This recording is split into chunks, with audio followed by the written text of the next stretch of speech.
Assalamu alaikum wa rahmatullahi wa barakatuh. Welcome back. Once, there was a small Muslim army going out for a battle, and they were expecting to face off against a huge army of great strength. So, on their way over, the general decided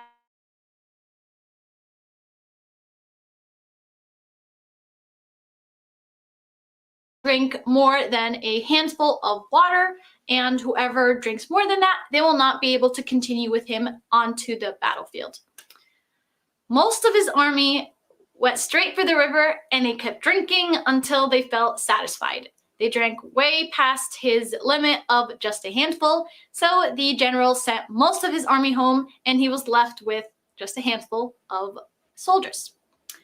Some of these soldiers started to express some concern. They said, you know what, this is it, we're over. We're never going to defeat this army. We were already so small, and now we're even smaller. That's it. There's no way we're going to win this battle.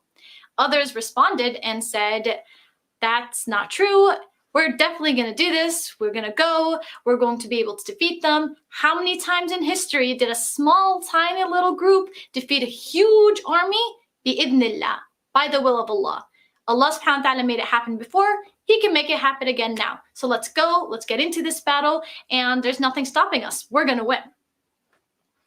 True to their words, they went into the battle, and they won without losing a single soldier. That, realistically speaking, doesn't sound like, it could happen. If you want to try to rationalize it, you think there's no way this tiny handful of soldiers defeated a huge army. It's not something that you're able to rationalize and make sense of. But despite this, those individuals were strong in their faith. They were optimistic that they could get through this battle and that they will win. And because of that, Allah subhanahu wa ta'ala rewarded them by giving them victory. There are a lot of reasons behind these individuals' optimism. But I want to focus today on this one component of that, and that is husn al-dhann billah. It's an Arabic phrase that is really hard to translate, but let's just explore it a little bit.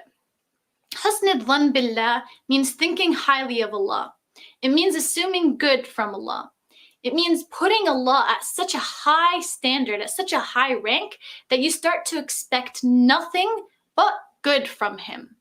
In the sense that this is coming from Allah subhanahu wa ta'ala, and so I know that He's not going to let anything but good happen to me in my life. And so when I am able to accept that attitude, I'm able to live life stress-free and at ease.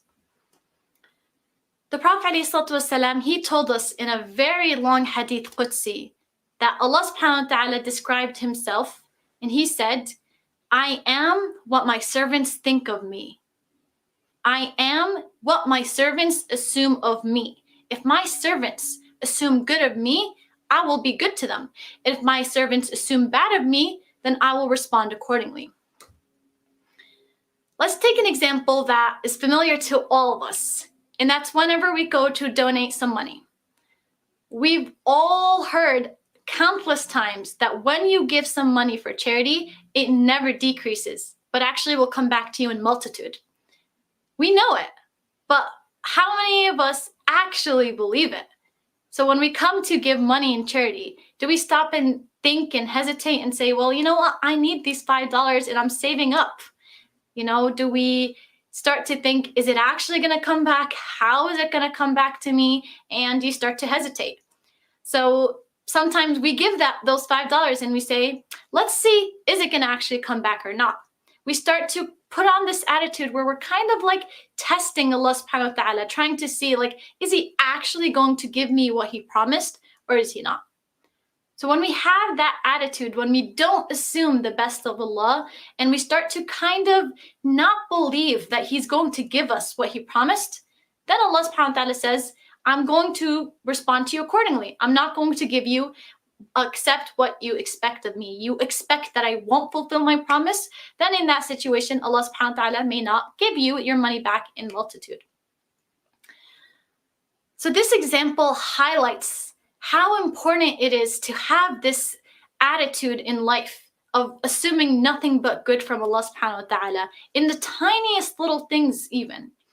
And how if you just put this attitude in your life, not only will it make you able to see the silver lining in all bad situations, but it has an additional bonus where you'll be able to actually feel that sense of peace, that sense of ease that everyone in this world is chasing after, whether you're Muslim or not. Everyone wants to feel at peace with themselves. And being able to adapt this attitude of thinking nothing but good from Allah is really what's going to make you feel at ease. Because in that moment, you tell yourself that I'm not in charge. Who better to take care of my whole life for me than Allah subhanahu wa ta'ala? I can sit back and be at ease knowing that my life is in the hands of Allah, because He's not going to let anything happen to me except what's best for me. So no matter what life throws at me, I'm satisfied, I'm at ease, and I'm comfortable with it. So we all want that peace. How do we get there? This is a different lifelong journey that is unique to each individual.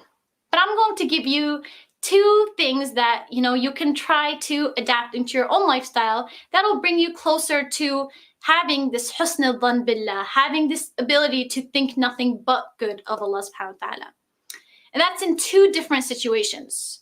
The first situation being when something bad happens to you, or when something in life happens different than what you expected, different than what you planned for. And the second situation is when you hear something about Islam that you don't really understand, that kind of confuses you. So in the first situation, when life goes differently than how you expected, before you get upset about it, stop and ask yourself, why should I be upset? If Allah subhanahu wa ta'ala chose this for me, then it's way better than anything else I could have chosen. If I had to choose between my choice and Allah's choice, then I'm going to pick Allah's choice, because Allah's always going to give me what's best for me.